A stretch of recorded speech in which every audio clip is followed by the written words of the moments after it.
All right, everyone, remember a few days ago when it was gleefully reported on that Hillary Clinton was going to be a part of the midterms? She's going to doing some campaigning, coming out and talking, doing the normal thing, which is, oh, Trump bad, us good, boiling things down to the most infantile fucking possible level that you could think of. Hillary Clinton and Bill, though, have become less popular over time, and it turns out that some candidates are shunning them. Now, I'm not surprised. Let's say that I was running, and I'm a Democrat. I certainly want, a majority of the female vote because I'm probably not going to get a majority of the male vote. Unfortunately, there are enough sexists in the world on both sides for it to break down in a semi-dichotomous manner. So I'm targeting the female vote. I'm going to say like the glass ceiling and, wage gap, all the typical wedge issue bullshit that the Democrats trot out. They're not even right. I mean, it's not true most of the time, but it works to some degree. No last election aside with female voters anyway. So it works a little bit. You got to use those wedge issues because you can't run on taxes. At this point, you can't run on the economy at all because Trump is beating you into the ground. You can't run on foreign policy. You can't run on immigration outside of the Southwest. That leaves a lot of candidates with a very slim platform of pickings to choose from. Would I want somebody associated with Weinstein? Especially, would I want even Bubba Bill, formerly very powerful name within the Democratic Party? Would I want somebody who has been slightly abandoned by even the lamestream neoliberal media, thrown under the bus in the wake of the Me Too movement? Would I want him to come campaign for me? The answer is probably no. Now, if the demographics are very, very different, if the demographics of my state are basically, well, I've got to pretend to be a religious Democrat, and I don't really care about the sexism wedge issue, maybe then it's okay to have a Clinton aboard. Otherwise, like Chelsea Clinton would be the closest thing you could have, and she's so boring and poor at speaking, why would you want to?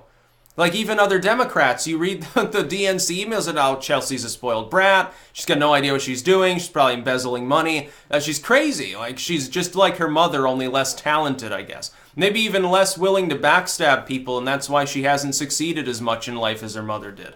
She's basically a coattail rider just like Hillary. When you really think about it, Bill was the talented one. Hillary Clinton just basically did what Bill was doing, doubled down on the bleeding heart economics and said, hey, I have a vagina. That's how she ran both times for the presidency. That's why she lost both times.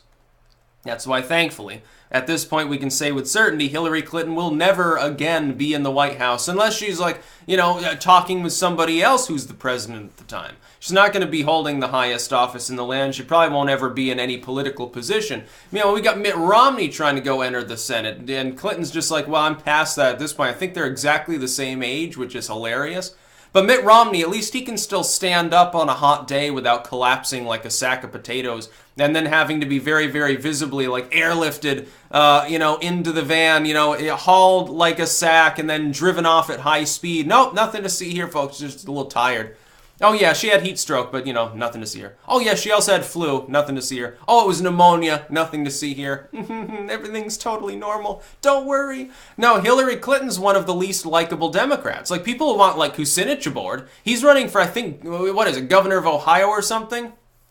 He's running for a governorship. And he's crazy. Like, he's totally far left, but he's also an anti-war leftist. One of the few in the Democratic Party, actually, believe it or not. Bernie Sanders, he's getting rocked by this Russia bullshit now under Trump too, because now all the Clinton fans are doubling down on what they never should have done, which is antagonize all the Bernie Sanders supporters. That quarter to third of the party that wanted Bernie Sanders already felt slighted and then they insulted them over and over. They're doing it again because of Mueller's stuff. I mean, it's a free-for-all. It's a political free-for-all. This is more exciting than the run-up to 2016, other than Trump hasn't come out and made a dick joke on the live debate stage yet. All we need is for Trump to start getting more involved in things, and it'll be total chaos. It'll be so great. But yeah, I wonder why people wouldn't want the Clintons campaigning for them. It's basically for the same reason that Republicans, in the wake of the Bush era ending, they didn't want George W. to come campaign for them. Obama's actually been slightly in the same boat. There are people who have very visibly not wanted to be around Obama. They even did that during the 2010 midterms, when it looked like the Republicans were kicking ass when the Tea Party rose up. A lot of these Democratic individuals, incumbents especially, that were being challenged by powerful Tea Partiers, backed, as it were, by that Republican, at the time, corporate money. They said, no, Mr. Obama, please do not endorse me. Or endorse me, but do it quietly. Don't come campaign for me. Only a few people in relatively safe blue districts wanted him around them. And even then, I think a couple of them lost anyways, too. Obama shows up, their support goes down. They quickly learned it wasn't a great idea. You don't always have a situation where the person who came before, the big kahuna of the party from the last era, is popular enough to really do anything in an election. And in these midterms, the Republicans are beginning to draw even with the Democrats on the generic ballot. Not that that really mattered. They have a number of seats that are totally safe, that they barely even have to campaign for. They're in solid red districts that Trump won overwhelmingly. They're not going to lose those seats. The map favors them. The Democrats have a 2-to-1 problem of having to defend incumbents. Everything favors the Republicans right now. There is no advantage for the Democratic Party anymore. Trump's approval is ticking back up. The economy is still going well. That foreshock, which is probably what it was, honestly, on the stock market, probably doesn't come to fruition before the midterms. So at least there, the Republicans are probably safe. No, I don't see any economic downturn looming. I see it as a miniaturized correction. It's going to take probably a few years before it begins to falter again. You'll see less growth, I think. You'll see more of a stagnation, but the economy as a whole will continue to surge ahead.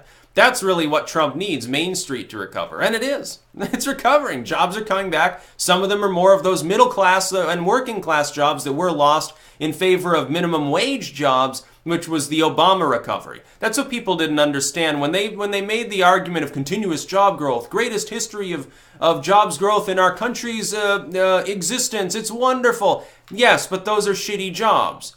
Adding a bunch of McDonald's and Walmart positions does not help the economy. It's on life support. Finally now, in the end of Obama, in all honesty, towards the end of Obama's final year and now into Trump's first year, you've had more of an actual recovery, but Trump is the one that's carrying it to the proper locations. Small town America, especially within the Rust Belt, the parts of the country that are hurting the most. He's going to do fine in the Rust Belt. If this continues, the Republicans won't have to worry about several more of those seats that right now only lean a little bit red. Now, that's contingent upon Mueller probe comes up with nothing. And trust me, it looks more and more like I'm right, and that'll be the case. So the Democrats might even suffer there. The Democrats don't actually form around a strong central candidate, a potential 2020 juggernaut. Right now, they don't have any. So, the Republicans probably don't need to worry too much about that. The big thing the Republicans need to do is push more regulatory reform, get rid of as many as possible very visibly. They do need to do something pro-gun at some point. I mean more than Trump just refusing to sign a couple of Obama-era proposals. I mean actually repealing some legislation. Trump should sit down with Rand Paul for a couple hours, figure out a couple ways that they can throw some bones to the NRA. That would be a great thing. Third, probably more tax reform. One of the biggest things that I wanted to see in tax reform is an end to the self-employment tax. Because it's pointless for someone who's just, single individual entrepreneurial, it's really a burden. That should be eliminated or at least reduced for that specific class of people that are taking self-employment income. If that's your only form of income and it's under a certain threshold, there shouldn't be any additional tax. It should be taxed as normal. I don't know why they don't actually do that right now. Probably because they're trying to keep people from being totally self-employed. That probably means the government makes less in taxation because you're cutting out the middleman, the rental class, essentially, of employment. But Trump's doing fine. The Clintons, meanwhile, are not doing fine. Hillary Clinton is less popular than Donald Trump. Now, Donald Trump, for a while there, was fairly unpopular. He's ticking up now towards mediocre approval, and it's survivable. It's never been total collapse. It's never been Bush post-Katrina. It's never been Jimmy Carter during the oil shock period. It's been better than others have had it, and still survived, by the way, politically for some time. Trump is recovering, which was expected. He'll be fine.